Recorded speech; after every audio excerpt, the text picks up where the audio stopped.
mentors, one of my teachers, and such a special woman, Reverend Dr. Martha Creek. Welcome. Martha is widely known in New Thought.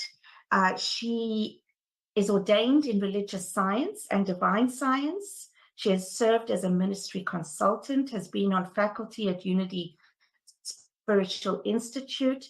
She offers trainings and workshops, and she is in great demand as a guest speaker and workshop facilitator for boards, conferences, and spiritual communities. So we are very grateful, Martha, to welcome you back and that you said yes. Martha approaches deep inner work as an adventure with a sense of curiosity and wonder.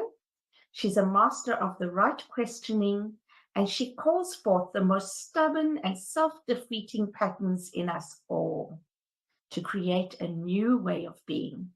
And Martha is also a lifetime member of the affiliated New Thought Network.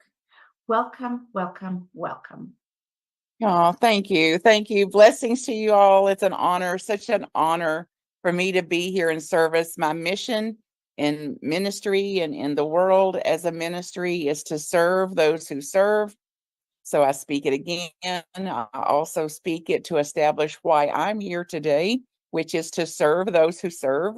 And I absolutely believe it's you in spades that the changes that we are creating and causing and making through our own soul's evolution and that of the evolution of humanity is a privilege for us to do it. And in my view of responsibility that I have and that we have to be part of causing and creating the world, a new way of being in the world, and a world that we all know is possible, and that we move forward in that today together. So deep bow to each and every one of you, and Godspeed.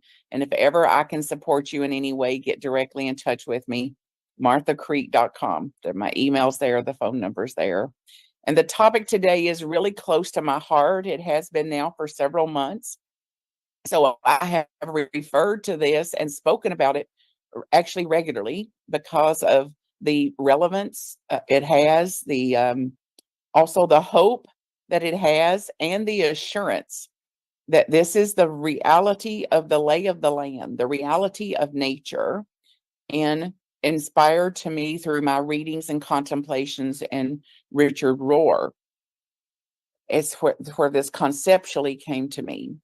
So the notion of order, and order we love. Most of us love order. We do a lot of effort to keep things in order, get things in order, keep them in order, get the ducks lined up, and a lot of demand for order, a lot of expectations around order, and in some cases, for me, a lot of dependency on things getting in order, staying in order, and being in order. And it's absolutely sane and sensible. We're innocent in wanting that. And it's also insane and nonsensible and delusional to think that it's going to be always in order, that things are going to go as I prefer, or as I expect, or as I prayed for. So Julian of Norwich said it as first the fall, and then the recovery from the fall. First, order, and then disorder, and then the recovery from the disorder. All are of God, all are of nature, all are part of the universal processes. Some of us, raise your hand if it's you, like to keep everything in order. We're not, even though we say we like change, we don't really like change unless it's on our terms. And then if we can be the one that makes the change, then we're all about it. Versus there's some part of us that's really scared about change. It actually triggers our survival instincts, which we're biologically hardwired for survival. So any type of change represents a threat, a perceived threat to this. So it's relatively easy and innocent to be triggered by change, certainly a lot of change or quick change, or change that comes when we weren't prepared or weren't expecting it. Although life has taught us since recorded history that circumstances all change. This is good news. Just like in the song, it said, hang in there. This too will change. This too will change. Circumstances come and go. Situations rise and pass. So do people. So do relationships. So do those dearest to us. Rise and pass, come and go. And life will not stop, does not stop for anybody or anything or any situation. Not only does it not stop, it's seemingly moving kind of fast. Have you noticed? Like that time of a rapid change. We even say, where did the month go? Where did the year go? Where did the decade go? Oh my gosh, how did we get here? And now, so there's some sense of us, a new level of awareness that it's even feels like it's rushing. Life is rushing to a degree. And that includes from a calm, still time to quite chaotic, to quite disturbing even in just a matter of seconds, this quick. This also happens in you and me to some degree, and certainly in people every single day. It's happening right now in some of our lives, in some other people's lives right now, in this very moment, and sometimes in the shortest split second. Time changes the direction of our lives. Time changes the choices we make. Time changes the priorities we set and hold. And what can seem innocuous, even a decision, can rattle our whole world.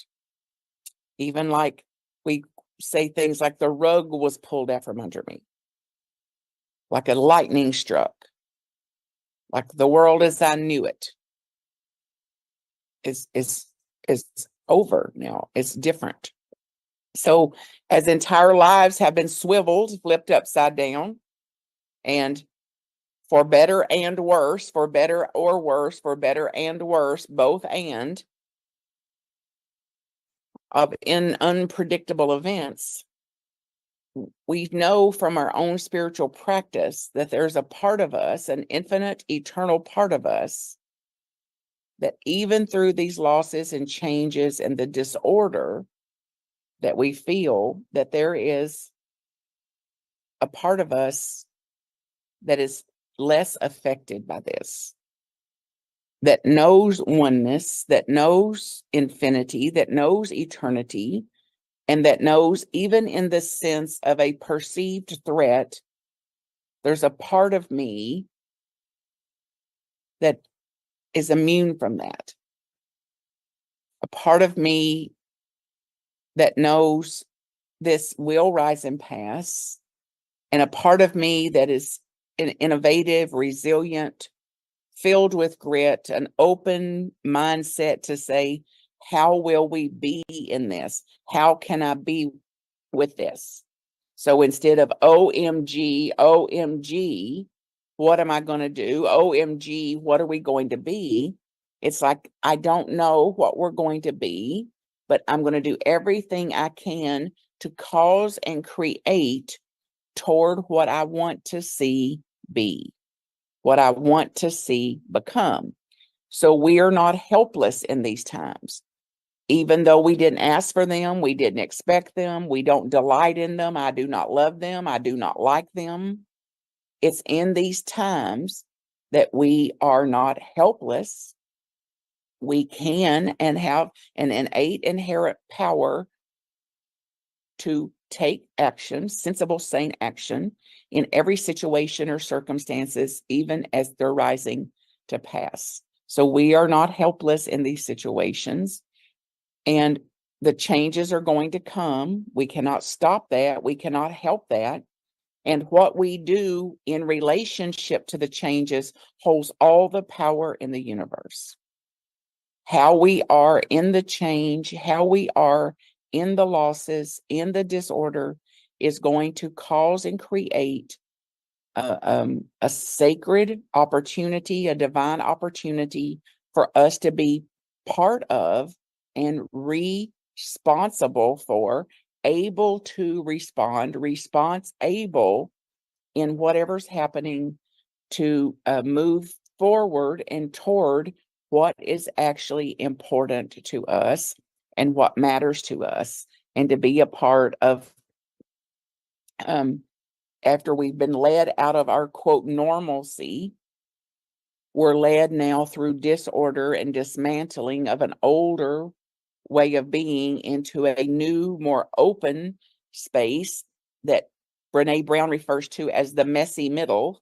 We're in the messy middle, so we know that won't work. We know that we know that has been, we know where we are, and we don't yet know what we're becoming yet. So the messy middle of this, that there is pain in that at times, there's suffering in that. Think about labor, like we don't know what's going to happen, but we know I'm not going to have an embryo. I'm not going to be 9 months pregnant anymore, and I don't know what the baby's going to become and what it's going to grow into, but there's going to be pain in passing that baby through that small cervical opening out into the big world. And yes, there'll be some pain to our own birthing and our own rebirths as we accept the order and the disorder and then the reorder.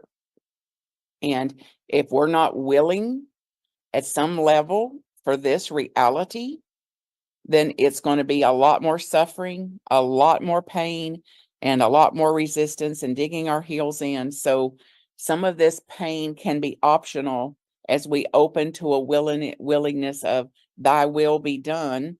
I will do then everything I can toward contributing to a new order of things, and to serve, I believe, for us that are called in this way, to serve in the role of a prophet that can lead us into the next best iteration, lead us into the best next expression of this, into a sacred space that knows that deconstructing the old way in the old space is divine nature, is divine wisdom, and that we then are here to teach ourselves and each other, when possible, how to live more faithfully and fruitfully inside of this progression, inside of this evolution, especially when it's very, very scary.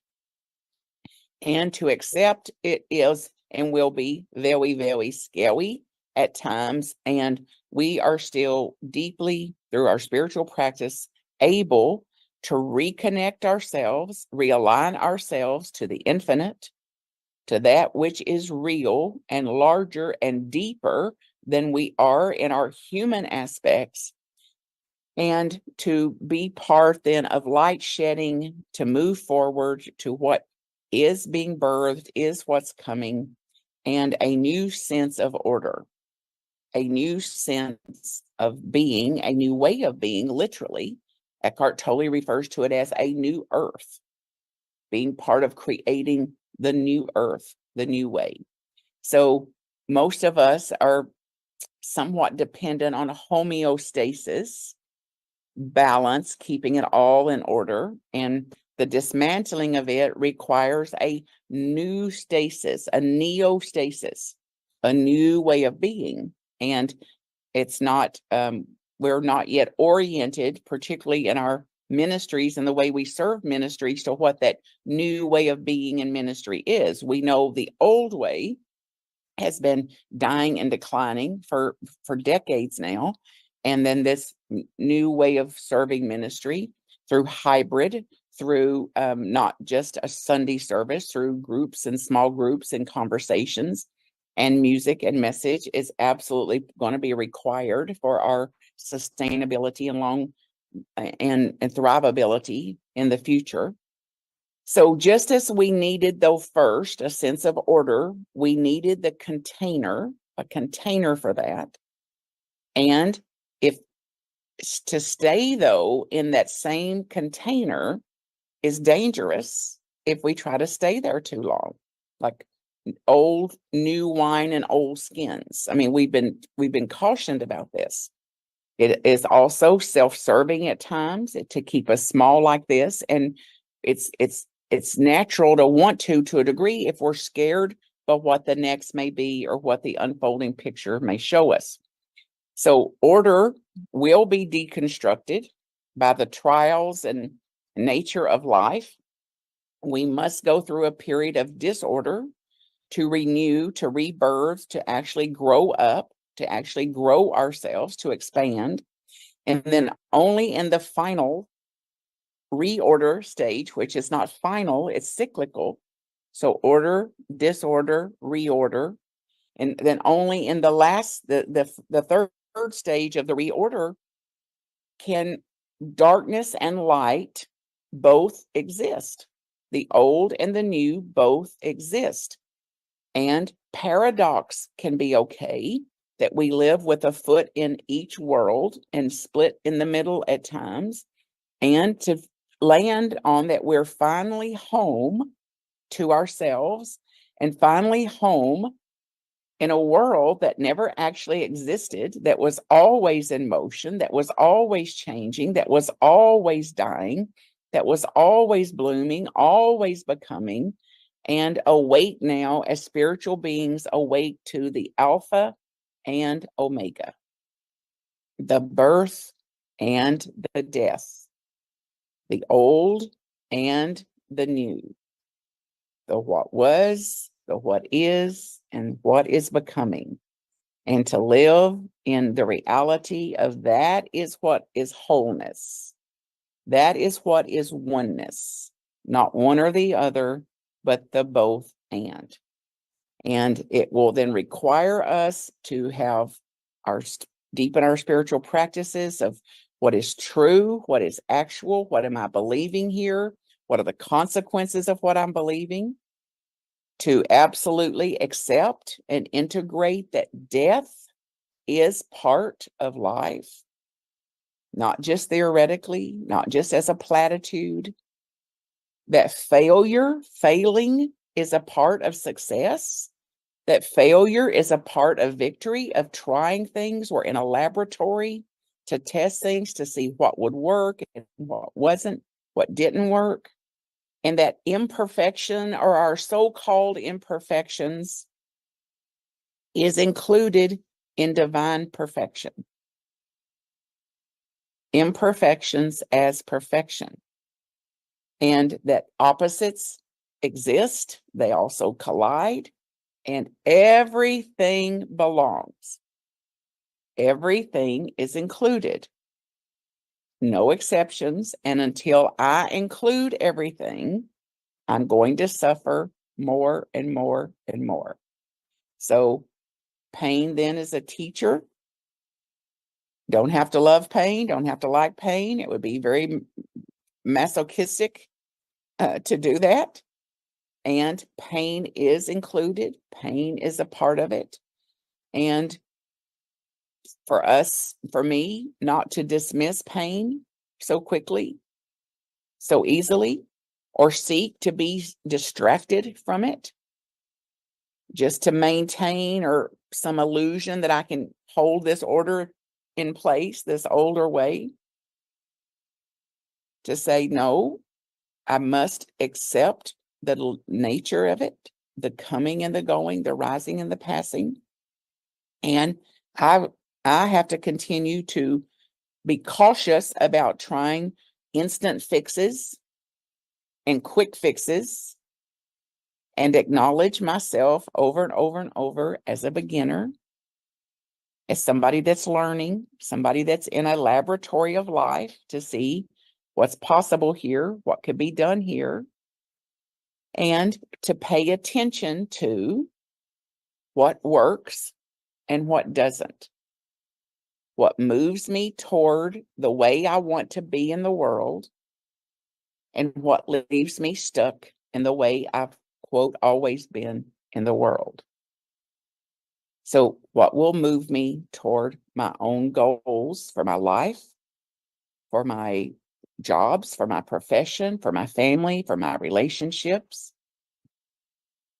And doggone it, there is no fast forward button to move us through disorder to order, back to order, or disorder to reorder. As much as we want that, there's no direct flight for that. We've got some stopovers, and we're going to have to bear some of this disorder. And through our own resilience, when you think about the indigenous people, their resilience, their grit, the stamina, this uncommon motivation for what has been endured in the human form for over 2,000 years since the creation, we can draw on that, to draw on that grit, that resilience, that faith, that endurance, that's uncommon motivation to say, this is uncomfortable. Yes, it's not fatal. Uncomfortable, change is uncomfortable, not fatal. Disorder is uncomfortable, not fatal, even though it may feel like it will kill me at times. So far, it hasn't. So as we begin a new chapter today, a new chapter from this moment here going forward, a new chapter for the way I'm going to be in the world, a new chapter for how I'm going to be in relationships, how I'm going to be in a situation differently, how I'm going to be in a circumstance differently, what I'm going to be causing and creating out into the world, into the neighborhood, in the places where I visit, the marketplace, the office place, wherever I am, that I'm going to be in a spirit of transformation, an attitude of transformation, that I'm going to put forth to cause and create every single thing possible to reorder the way that I imagine the world to be, the way that I imagine the world could be, the way that I vision a new way of being with each other, with other peoples, with other cultures, with other colors, with other orientations, so that we can learn to live in a third, more spacious place. We can learn to live neither fighting or fleeing reality, but bearing and more coherently, congruently bearing the creative tensions of the dying off and the birthing, the old and the new. We are in truly a spacious place of grace to be able to do this. A space of grace which all newness comes. All newness will come. So think about a flower or a weed that will grow through concrete. Life will not be stopped. And whatever you believe about God or Creator or creation or the universe is actually in charge. And this will either free you to hear this or frighten you. That there's something in charge and it's not me. And I remember having that thought very clearly at about age 12. Oh, there is a director of the universe, Martha, and it ain't you. There is a director of the universe. It's not you. And as frightening as that was for a second, it's been very liberating ever since. There is something in charge, and it is not me. See if you may even say that out loud and for yourself. There is something in charge, and it is not me. I am not in charge of the universe.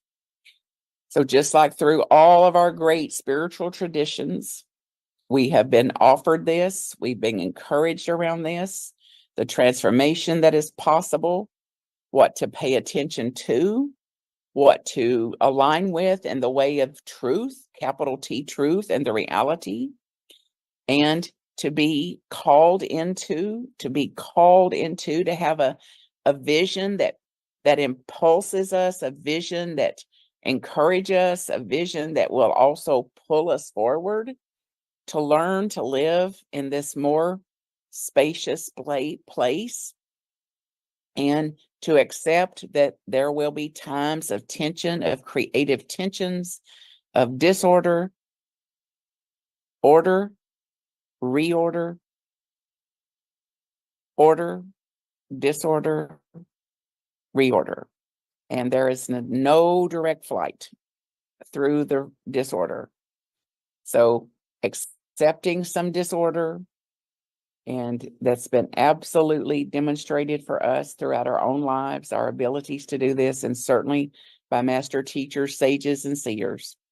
All extraordinary leaders in the world have lived through, and some died for, being part of causing and creating the next greatest iteration of ourselves, the next greatest iteration of the heart of humanity and the soul of humanity. We're part of that. And I believe it's a good use of us, this type of evolutionary contribution and progress. So I uplift you today in whatever way you may be in the messy middle of it, or in a time of tension or disorder, to hang in there like a hair in a biscuit and absolutely know that whatever's going around is going around, and it will rise up again just like it went down. So hang in there. Know you're not alone in this. There is something wiser in charge of this, and whatever that is real about you cannot actually be threatened. The part of you that is infinite, eternal. Draw on that today. All blessings for you.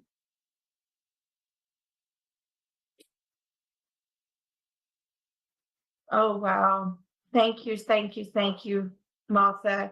You know, I just want to tell everybody, today is our annual general meeting at Unity Kitchener. And we did not plan this.